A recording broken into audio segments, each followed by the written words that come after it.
नमस्कार। ईटीवी भारत में आपका स्वागत है और मैं हूं सचिन शर्मा। आज हमारे साथ हैं हरियाणा सरकार में कृषि मंत्री और भिवानी जिले के लोहारू विधानसभा सीट से विधायक जेपी दलाल जी। तो हम आइए दलाल जी से सवालों का सिलसिला शुरू करते हैं। एक महत्वपूर्ण जगह पे हैं, खासतौर से हरियाणा में जो कृषि प्रधान राज्य है। तो दलाल जी, आपका हमारे कार्यक्रम में स्वागत है। धन्यवाद जी। और जैसा कि मैंने बोला कि अब सवाल जवाब का सिलसिला शुरू करते हैं, तो मैं आपसे पूछना चाह रहा था, जैसा मैंने अभी बताया कि हरियाणा कृषि प्रधान राज्य है और आपके पास कृषि विभाग की अहम जिम्मेदारी है। लेकिन लंबे समय से हरियाणा में किसान आंदोलन चल रहा है। ऐसी क्या कमी है उन कृषि कानूनों में जिसकी वजह से किसान आपकी और केंद्र की भाजपा सरकार से इतने ज्यादा नाराज है? देखिए शर्मा जी, इस विषय पे मैं पिछले कई महीनों से बार बार बोल चुका हूँ।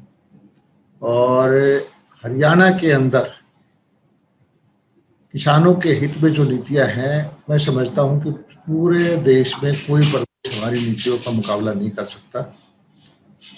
हम सबसे ज्यादा किसान हितैषी फैसले करते हैं। हमारी प्रोक्योरमेंट सबसे ज्यादा अच्छी है। हमारी किसानों को जो सहायता करने की नीतियां हैं वो सबसे ज़्यादा अच्छी हैं।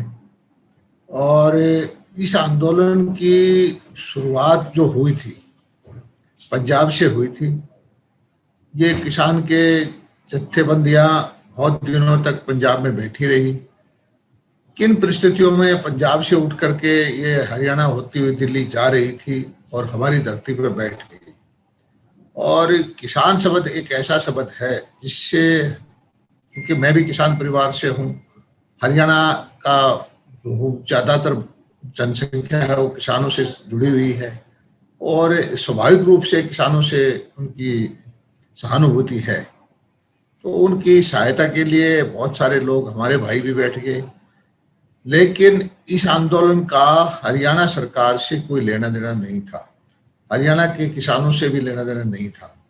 बाद में जरूर विपक्षी पार्टियां जो कांग्रेस है, कम्युनिस्ट है या और लोकल पार्टियां हैं, वो उनको इसमें अवसर दिखाई देने लग गया राजनीति का और उसको अपने कार्यकर्ता भेज भेज कर इसको आंदोलन को सहायता करने लग गए। नहीं, जैसे आपने बोला कि आप हरियाणा सरकार से इसका संबंध नहीं है, मान लिया, लेकिन आप चूंकि भाजपा के हैं, भाजपा सरकार से तो संबंध है, केंद्र की नरेंद्र मोदी सरकार से। नरेंद्र सिंह तोमर कृषि मंत्री हैं। तो इन कानूनों में ऐसा क्या फ्लॉ है, क्या नुकसान है किसानों को जिस वजह से ये इतने ज्यादा नाराज हैं?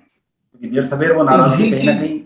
यही चीज आपके माध्यम से जो आंदोलनकारी हैं, जो नेता हैं, जत्थेदार हैं, मैं उनसे पूछना चाहता हूं कि क्या किसान की आर्थिक हालात अच्छी है? क्या किसान समृद्ध है? अगर है तो हम उसमें छेड़छाड़ करते हैं नीतियों में तो हमारी कसूर मान लिया जाए। अगर किसान कमजोर है, किसान की आर्थिक स्थिति ठीक नहीं है, उसको आमदनी ठीक नहीं है, तो कुछ ना कुछ तो करने की जरूरत है। पिछले दिनों सर्वे आया, भारत सरकार का जो स्टेटिस्टिकल सर्वे करते हैं उससे ये सर्वे में ये था कि किसान के, छोटा किसान जो है उसके जो आमतौर मार्जिनल फार्मर है, जो की संख्या देश के अंदर 70-80% है, उसके एक परिवार की आमदनी 3 से 4 हजार रुपये महीने की है। अब उसमें आप देखिए कि अगर 3 या 4 आदमी काम करने वाले हैं, बालिग हैं, जो आमतौर पर होते हैं, तो एक आदमी के हिस्से में आता है 800-900 रुपये। 27 रुपये प्रति किसान की जो मजदूरी लगाया जाए, वो आंकड़े हैं पिछले 10-12 साल तक के। ये बात है, हमारी सरकार में भी 2018 का ये सर्वे की रिपोर्ट आई है। अब सोचने का मुद्दा है कि क्या किसान को उसी हालत में छोड़ दिया जाए या कुछ किया जाए। अगर कुछ करना है तो नीतियां बढ़ानी पड़ेंगी, कुछ पहले तो वाली नीतियों से। आपके हिसाब से किसानों के फायदे का सौदा है जो आपकी बात सुन के मुझे लग रहा है। तो निश्चित आपकी तौर पर सरकार, तो आपकी केंद्र सरकार, आपकी इसलिए क्योंकि भाजपा की है, प्रदेश की सरकार के साथ साथ केंद्र सरकार इस बात को समझा क्यों नहीं पा रही किसानों को? कोई तो बात होगी कि किसान लगभग 10 महीने से आंदोलन की राह पकड़े हुए हैं। देखिए साहब, ये 135 करोड़ का देश है, लगभग आधी आबादी किसानी से जुड़ी हुई है और जब इस कोई राजनीति घुस जाती है इस चीज में, तो हम ये क्लेम नहीं कर सकते कि हमारे विरोधी नहीं है, हमारी विरोधी पार्टियां नहीं है। कुछ परसेंटेज विपक्षी पार्टियों से जब भी सरकार बनती है, इसको दूसरी पार्टियों के लोग भी होते हैं, उसमें किसान भी होते हैं। ये आंदोलन इस वक्त शुद्ध रूप से राजनीति का रूप ले चुका है। इससे आम किसान को इस आंदोलन से कोई लेना देना ही नहीं है। आम किसान इस बात को समझता है कि ये जो किसान जत्थेबंदियां हैं, ये किसी के इशारे पर, खासकर जिसमें कांग्रेस है, वो चल रही हैं, और इनका उद्देश्य जो है किसान हित से लेना देना नहीं है।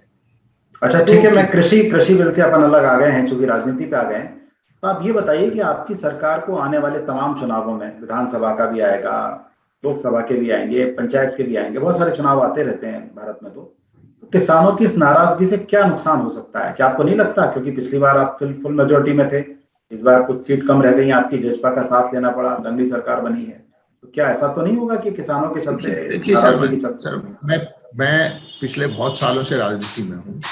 पहली बार ये देख रहा हूँ कि चुनी हुई सरकार को हारे हुए नेता पहले और दूसरे साल में इसको अस्थिर करना चाहते हैं। 5 साल के लिए सरकार चुनी जाती है, लोगों के मैंडेट से चुनी जाती है, लोगों के हित में उसको काम करने का मौका दिया जाता है। लेकिन इस बार एक नया समीकरण बना है कि जो सरकार या जो लोगों के मैंडेट नहीं ले पाए, वो चुनी हुई सरकार को कहते हैं कि आप कोई काम नहीं करोगे, आप ये कानून नहीं लेके आएंगे, आप कोई किसान हित से फैसला नहीं लोगे। और इस किसानों के बिल में मुझे एक चीज बताइए, जो प्रचार किया गया कि मंडियां खत्म हो जाएंगी, एमएसपी समाप्त हो जाएगी, किसान की जमीन चली जाएगी, 3 बातों का प्रचार हमेशा करते हैं। इसमें औचित्य कहाँ है? क्या कोई ये जब से आंदोलन चल रहा है, कोई मंडी समाप्त हुई है? क्या एमएसपी खत्म हुई है? एमएसपी बढ़ती जा रही है? क्या किसी किसान की जमीन गई है? और ये मैं कहता हूं कि जब इस देश में संविधान की व्यवस्था है, कानून का राज है, जब माननीय सर्वोच्च न्यायालय ने इन कानूनों को स्थगित कर दिया है कि कानून लागू ही नहीं है, तो फिर आंदोलन का औचित्य कहाँ रह जाता है? और मैं आपसे एक चीज और प्रार्थना करता हूं कि संविधान में कितनी बार संशोधन हुआ है, अगर ये कानून लागू हो जाए, उसका साल, 1.5 साल, 2 साल में परिणाम आए और लगे कि इससे आपको, किसान को दुष्प्रभाव हो रहा है, तब आंदोलन का औचित्य बनता है। किसान के पास 27 रुपए रोज का किसान की मजदूरी पड़ती है, खोने को क्या है? क्या 27 से नीचे जाने का डर है इसलिए आंदोलन कर रहे हो? हर मजदूर, मनरेगा का मजदूर हरियाणा के अंदर 300 रुपए से ज्यादा कमाता है। मुझे ये जो जत्थेदार हैं, जो किसान के नेता हैं, जो विपक्षी पार्टियां हैं, इनके पास ये बताइए जवाब देने को क्या है कि किसान को जो आज 27 रुपए की दिहाड़ी मिल रही है, उसके खोने का डर है क्या? इन कानूनों से वो खत्म हो जाएगी? अच्छा दलाल जी, चलिए मान लिया किसानों को कोई वो नहीं होने वाला, इससे बहुत नुकसान नहीं होने वाला जैसा कि आप बता रहे हैं, लेकिन चूंकि ये आंदोलन वापस से बड़ा करने की कवायद चल रही है, महापंचायत जुट रही है, हरियाणा तो अभी लाइमलाइट में इस आंदोलन की वजह से ही है, काफी समय से, काफी दिनों से, तो अगले 2 साल में भारत के 16 राज्यों में विधानसभा चुनाव होने वाले हैं। तो क्या आपको लगता है कि इसका एक लार्ज, अगर ये आंदोलन चलता रहा तो अन्य राज्यों पे इम्पैक्ट होगा? आपका पर्सनल व्यू क्या है इसमें? लोग, हिंदुस्तान का मतदाता बहुत समझदार है, वो समझ रहा है कि ये राजनीतिक पार्टियां किसान का चेहरा आगे करके, किसान का नाम आगे करके राजनीतिक हित साधना चाहते हैं। मतलब किसान है उसमें कि किसान है ही नहीं उस आंदोलन में? क्या लगता है? किसान, मैं ये नहीं कहता हूँ, कुछ परसेंटेज में बड़ा किसान है। देखिए, जब जिस आदमी की मजदूरी 27 रुपए मिलती है रोज की, उसको आशा की किरण जहां भी दिखाई देती है, कभी सरकार के वायदे पे, कभी विपक्ष के वायदे पे, किसी किसान नेता के वायदे पे, वो हो सकते हैं कि कुछ परसेंटेज उसमें जाते होंगे, लेकिन ज्यादातर इस आंदोलन के जो संचालक हैं, वो जत्थेदार हैं, उनका किसानी से कोई लेना देना नहीं है। जो राजनीतिक पार्टियां, कांग्रेस खासकर, जो किसानों के कंधे पर के बंदूक चलाना चाहती है, उसकी वजह से तो किसान की आज ये आर्थिक हालत अभी आपने कांग्रेस का नाम भी लिया, तो गुरनाम सिंह चौधरी और राकेश टिकैत, इनके बारे में आपका क्या विचार है? ये कांग्रेस द्वारा आगे किए गए लोग हैं जो अन्य किसानों को उकसा रहे हैं? देखिए, ये दोनों महानुभाव, चौधरी साहब तो पहले ही बोल चुके हैं कई बार कि हमें राजनीतिक पार्टी बना लेनी चाहिए, कोई दल खड़ा करके चुनाव लड़ना चाहिए। और इसमें जो जत्थेदार हैं 40-42, इसमें से बहुत सारे लोग चुनाव का स्वाद ले चुके हैं। चौधरी साहब भी एक जो कि एक आड़त की दुकान करते हैं, आड़ती हैं, वो चुनाव का में पार्टिसिपेट कर चुके हैं। वो टिकैत भी कर चुके हैं, उनके पिताजी भी टिकैत भी चुनाव हार भी चुके हैं। टिकैत साहब भी चुनाव में हिस्सा ले चुके हैं और अभी भी इनकी कहीं ना कहीं ऐसा लगता है कि बगैर लोगों के मैंडेट पे सत्ता प्राप्ति करने का तरीका ढूंढ रहे हैं। वो संभव नहीं है। लोकतंत्र की हमारी व्यवस्था इतनी मजबूत है, कोई भी सरकार चुनी हुई सरकार है, उसको 5 साल तक उसके लोगों के हित में काम करने का जो टाइम मिलना चाहिए, और उसमें अगर वो कोई गलत करती है तो उसको जनता के दरबार में फिर जाना पड़ता है, और जनता के पास ये अधिकार है कि 5 साल में उसको अगर उसके अनुकूल उसकी नीतियां नहीं है, वो कुछ कमियां दिखाई देती है, वो उखाड़ फेंक देंगे।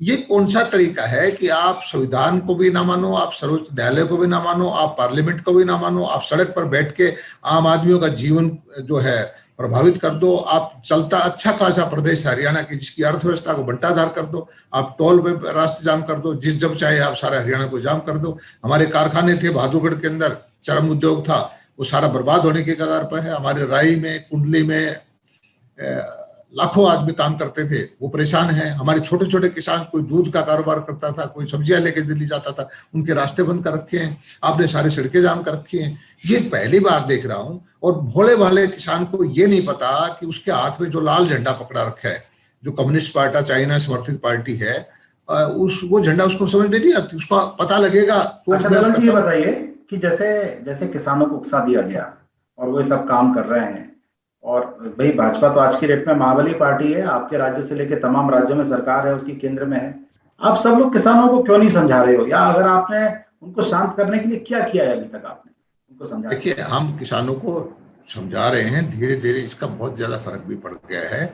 लेकिन इस आंदोलन की जो रचना की गई, उसमें आपने देखा होगा कि जो वो बोलते हैं, 3 चीज बोलते हैं कि जमीन चली जाएगी, मंडियां समाप्त हो जाएगी, एमएसपी समाप्त हो जाएगी, और एक लाइन कह दी कि जो भी भाजपा का नेता, मुख्यमंत्री, मंत्री, विधायक आए, गांव में आए, उसको घुसने ना दो। उसको ऐसी, अच्छा, कहीं गाड़ियां पत्थर चलाए जाते हैं, रास्ते रोके जाते हैं, किसी भी उस पर पुलिस का बल प्रयोग करें, उसको रोकें तो फिर रास्ते जाम होते हैं। ये फिर एक तरफ से कहते हैं कि ये बहुत ही शांतिपूर्ण हिंसात्मक आंदोलन है। हमने तो अपने जीवन में ऐसा चीज देखी नहीं। और ये जो रास्ता दिखाया जा रहा है, जो आज ही समझते हैं कि भाजपा और जिसपा को की बात को दबा देंगे, बात हमारी पहुंच रही है। हमने अपने पीछे कार्यक्रम किया, भाजपा ने तिरंगा यात्रा की, हजारों मेरे क्षेत्र के अंदर, लोहारू क्षेत्र के अंदर आप रिकॉर्ड देख लीजिए, हजारों की संख्या में 5,000 से ज्यादा ट्रैक्टर में बैठ के किसान आए थे। और हमारी ऐसा नहीं है कि लोग हमारी बात को नहीं समझते, हमारी बात को पहले से ज्यादा समझते हैं। लोग इस बात को भी समझते हैं कि ये जो लोग बैठे हैं, ये लोकतांत्रिक व्यवस्था में विश्वास नहीं करते, इनको सत्ता चाहिए, किसान को भोरा बना के सत्ता प्राप्त करना चाहते हैं। इलेक्शन में, इस आंदोलन के बाद में राजस्थान में चुनाव हुए, ईशान पंचायत के चुनाव हुए, हम जीते हैं, मध्य प्रदेश में हुए, उत्तर प्रदेश में हुए, तो बंगाल में भी हमने 3 सीट से 75 पर गए हैं। तो लोकतांत्रिक व्यवस्था में विश्वास करके बीजेपी का क्लेम था कि सत्ता में आई जाएगी। अच्छा दलाल जी, क्या लगता है आपको, भविष्य में आप इस आंदोलन को खत्म करवा पाएंगे कि नहीं करवा पाएंगे, जो किसान आंदोलन चल रहा है? आंदोलन खत्म तो जनता का जो समर्थन कम हो जाएगा, इनको करना ही पड़ेगा। हम कोई, मेरी बात सुनो, मतलब जनता का समर्थन है उनको, क्या मतलब वाकई में जनता का समर्थन है कि खुद ही? हम किसान परिवार से हैं, किसानों की भलाई के लिए काम कर रहे हैं, किसान के हित में जो भी कर सकते हैं वो हम करते हैं। कल ही हमने फैसला किया है कि हरियाणा सरकार 21 सब्जियों की फसलों का बीमा करेगी। 21 बागवानी की, और इसकी देश में कहीं कोई नहीं करता। हरियाणा सरकार सबसे ज्यादा फसलें हम खरीदते हैं, और ये कहते हैं मंडी खत्म हो जाएगी। हम कहते हैं कि हमारे यहाँ कन्नौर के अंदर सबसे बड़ी मंडी एशिया की 550 एकड़ में, जिसके अंदर 2,500 करोड़ रुपए सरकार लगाएगी, 6-7 हजार करोड़ रुपए प्राइवेट इन्वेस्टमेंट आएगी। एक मॉडल मंडी बना रहे हैं। हमने जमीन अधिग्रहण किया है किसानों की सहमति से, सरसा में वो मंडी हम बढ़ा रहे हैं। हमने यहाँ एप्पल की मंडी पिंजौर के अंदर स्थापित की है, फूलों की मंडी हम गुड़गांव के अंदर स्थापित कर रहे हैं। हम मंडियों को सुदृढ़ीकरण कर रहे हैं। ये कहते हैं, क्या लगता है कि किसान आंदोलन खत्म करने के लिए आपके हाथ में कुछ नहीं बचा, सरकार के हाथ में अपने आप ही जनता समर्थन देना बंद कर देगी तो खत्म होगा, और समर्थन जारी रहा तो आंदोलन चलता रहेगा, ऐसा लग रहा है? देखिए, आंदोलन करने का अधिकार है शांतिपूर्ण, लेकिन आम जनता, हरियाणा की जनता अब इस चीज से परेशान हो चुकी है। कि किसी भले आदमी अच्छे खासे बीमार है, कोई और है, जब चाहे रास्ता जाम कर दे, रास्ता बंद कर दें, दिल्ली के रास्ते बंद कर रखे हैं, कारखानों में हमारे नुकसान हो रहा है। आम आदमी इस चीज को समझ चुका है और इसका धीरे धीरे करके समर्थन कम हो गया है। अब ये इनको जो समर्थन था एक वक्त में, मानता हूँ शुरुआत में भावना से जुड़े हुए लोग थे कि वे किसान बैठे हैं तो उनको खाना दे, दूध दे, लस्सी दे, लेकिन अब वो बात नहीं है। चलिए दादाजी, आपने बड़ी खूबी के साथ में हमारे प्रश्नों का उत्तर दिया। मेरी शुभकामनाएं कि आप इस आंदोलन से निजात पाएं और इसे सफलतापूर्वक पार करें, क्योंकि आपकी सरकार भी दांव पे लगी है और देश भर में भी तमाम इतने इलेक्शन होने हैं, उस पर भी उसका प्रभाव जो है कहीं ना कहीं देखने को मिल रहा है या मिलेगा। तो हम अपने दर्शकों देखिए, को मैं ये तो कहना आपसे चाहते हैं। प्रार्थना करता हूँ, सारे किसान भाइयों से हाथ जोड़ के प्रार्थना करता हूँ कि किसान हितैषी फैसले जो मोदी जी ने प्रधानमंत्री बनने के बाद लिए हैं, इतने अच्छे फैसले पहले कभी नहीं हुए। और मोदी जी संकल्प जो लेते हैं उसको पूरा करते हैं, चाहे वो धारा 370 का हो, चाहे कश्मीर का हो, चाहे एनआरसी का हो, चाहे मंदिर निर्माण का हो। इसी तरह उन्होंने संकल्प लिया है कि किसान की आमदनी को दुगना करना है, और ये मुझे पूरा भरोसा है कि धीरे धीरे करके ये हम जो है लक्ष्य को प्राप्त करेंगे।